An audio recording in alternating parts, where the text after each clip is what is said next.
All right, prepping in the suburbs might sound easy. After all, you're not in the wild or a high-rise apartment. But trust me, there are unique challenges and tricks to absolutely master it. First, let's talk water. You can't count on the tap during a crisis. I always store at least 2 weeks worth, rotating it every 6 months. And don't forget a water filter, just in case you need to tap into rain barrels or that old kiddie pool out back. Food storage is the next biggie.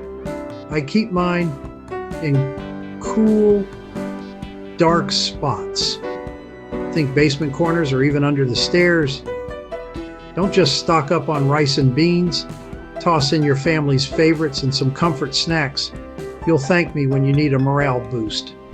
Security? Yeah, you're not building a fortress, but motion lights and thorny bushes under windows go a long way. I like to run neighborhood watch drills with a few trusted neighbors. Never underestimate the power of a tight community. Power outages are common, so have backup chargers, solar lanterns, and a small generator if you can. Practice using them before you actually need them. Seriously, fumbling in the dark is not fun. And finally, don't forget mental prep. Make prepping a family thing.